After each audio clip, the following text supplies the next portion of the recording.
Each year, the Delaware Standardbred Owners Association gives an award out to a person who has been a huge supporter of this incredibly important agricultural industry, harness racing. Let's meet this year's recipient of the Special Appreciation Award, Representative Danny Short. Representative Short, let's start out with the important stuff. You own a Harley Davidson? Well, I do. My dad actually owned the Harley business in Seaford with Mr. Bennett. My dad was Wesley Short, and I've actually raced around Harrington Racetrack, but it was on two wheels going around many years ago. So we used to race motorcycles, and so I still ride a Harley, and like to get out when I can to enjoy the wind in my hair, what's left of it. So yeah, it's great. So when I heard that, I'm like, oh, I got to ask him about the Harley. You know, that's the first question. Tell me about yourself. Like, you are a Seaford boy, right? I was born and raised in Seaford, left to go to the University of Delaware and served a little stint in the military, and decided that Seaford's where I wanted to come back to. And I've been in the insurance business over 30 years and have Short Insurance Associates in Seaford. And my wife owns the Browsery, which is a upscale resale consignment shop in Seaford. So yeah, we're pretty lucky to have a daughter, and she was an only child, and she said that she'll never allow that to happen to her kids, so we're very lucky to have 4 great grandkids. Well, I say great grandkids, that's the adjective, so they're great, but they're grandkids. So. How did you get to be a public servant? What's your history? Well, it's pretty unusual how I got into politics. I'm a Republican, and I got to have the great opportunity to serve as the fire chief in Seaford, which, you know, Delaware, as you probably know, is the fire service is called the third political party, although not really. And then I decided that, you know, it was time for someone else to take over, and so I was riding my Harley and fishing and hunting and doing all those things. And 3 guys on city council who happened to be firefighters decided it was time that they would like get off city council, so they approached me for running for city council. And I blame it on all 3 of them, and all 3 of them were Democrats, so they got me into the political arena as a Republican.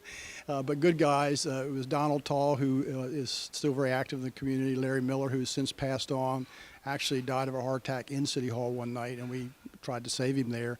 And then my good friend Norman Tate, who actually is a very good personal friend of the Vice President of the United States, and Norman's passed on as well. So that's how it started. It was all by chance of them saying, why don't you get active in politics? And so I was the city councilman for a number of years, and I served as a mayor for 8 years, and then a good lady named Tina Fallon, who served 28 years and supported the horse industry very adamantly, decided she wanted to get out of the legislature and enjoy life, and she retired after 28 years, and she kind of anointed me and said, would you take my spot at the State House? So that's where I've been for the last 4 terms. So good story, huh? Yeah, that's great, and we're very lucky to have you, and you're very proud of your award. Appreciate it. Not a problem, and you know, thanks for helping us. What are your ties to harness racing? Why do you love the industry?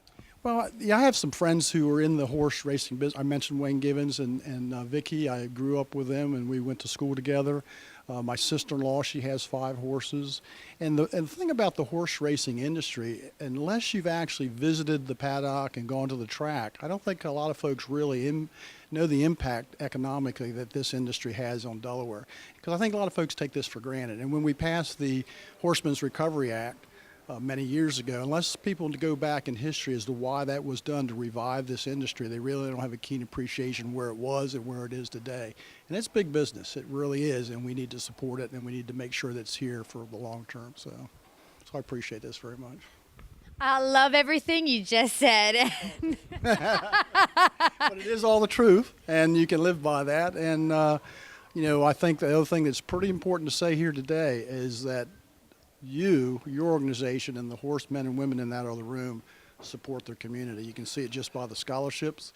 You can see it by the charitable donations that are made. So it's just not in the business that they have. They support the community, which is the best of the best. So thank you so much. No, thank you. And let me just say, if I retire from post time, baby, I think you got a job. You ready to host the show? We could co-host. That works. That works for me. That works. I'll have a few days off. And I've been in the car, so I've been this close to the horses when they race, and Everybody should have that opportunity, and it needs to be done in cold weather when you get all that steam coming out of those nostrils, because it's pretty awesome. And the number of people that I've asked Sal to allow to do that, when they get out of that car and they come back, they go, "Holy mackerel! I had no idea of what was going on out there." So that's what really needs to happen. I love that you have really gotten up close and personal. You know, like the trickle down effect with, you know, the economics and everything with harness racing, and you're just so in touch with it. We really appreciate you so much. Thanks for all your work. Thank you very much. I appreciate the award. Going to go on the desk on Tuesday, so it'll be right there. Thank you so much. Appreciate it.